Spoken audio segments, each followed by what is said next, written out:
છોટાઉદેપુરના છલવાંટા ગામે એક સાથે 30 બાળકોનો પ્રવેશ ન થતા કાર્યવાહી કરવામાં આવી।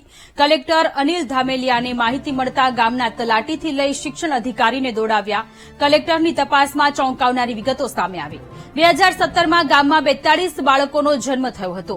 12 બાળકોને જ પ્રવેશ મળ્યો ત્યારે 30 બાળકોને કેમ ન મળ્યો તે અંગે પણ અત્યારે સવાલ થઈ રહ્યો છે। કારણ જાણવા કરાયેલા સર્વેમાં જાણવા મળ્યું કે ગામના કેટલાક પરિવાર સૌરાષ્ટ્રમાં છે, કેટલાક પરિવાર સૌરાષ્ટ્ર તરફ કામ ધંધાની શોધમાં નીકળી ગયા છે। કારણ બહાર આવતા કલેક્ટરે બીજો આદેશ કર્યો છે। કલેક્ટરે કહ્યું કે બાળકો અત્યારે જ્યાં છે ત્યાં તેમનો શાળામાં પ્રવેશ કરાવો। જ્યારે તારીખ 2/7/2024ના રોજ છોટાઉદેપુર ડિસ્ટ્રિક્ટના કલેક્ટર સલવાટા પંચાયતની મુલાકાત લેતા સલવાટા ગામમાં આવ્યા હતા ત્યારે પ્રાથમિક શાળાની મુલાકાત પણ લીધી હતી।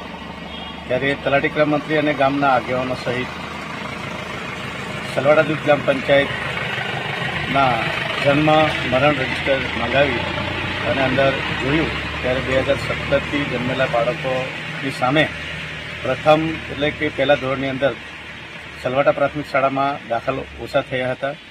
તેના અનુસાર કલેક્ટર સાહેબે કીધું કે આ જન્મના જે જન્મ થયા છે એના અનુસંધાને આટલા બાળકો કેમ તારે તલાટીના રેકોર્ડ ઉપર 42 બાળકો જન્મ થયેલ જોવા મળ્યા અને સર્વે પ્રમાણે શિક્ષકશ્રીએ ગામે ગામ ઘર દીઠ સર્વે કરતા સર્વેની અંદર 12 જેટલા જે બાળકો જે છે એ પહેલા ધોરણમાં દાખલ થવા પામેલ છે અને 8 બાળકો જે છે એ બાલવાટિકામાં દાખલ થવા પામેલ છે।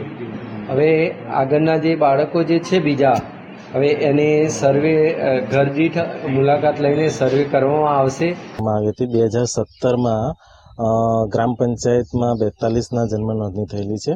એમાંથી અમુક બાળકોનું પ્રવેશ કરવામાં આવેલો છે। બાકીના બાળકો હાલ કાઠિયાવાડ કે અન્ય જગ્યાએ સ્થળાંતર કરી ગયા છે। તો તેઓનું પ્રથમ સર્વે હાથ ધરેલો અને સર્વેના આધારે જે બાળકો અહીંયા છે એમને અમે એડમિશન આપેલું છે અને એ સિવાયના જે વાલીઓ મજૂરી અર્થે કાઠિયાવાડ ગયેલા છે તો એમને ફોન દ્વારા સંપર્ક કરીને એ ત્યાં એડમિશન લે એવું એમને જણાવવામાં આવેલું છે।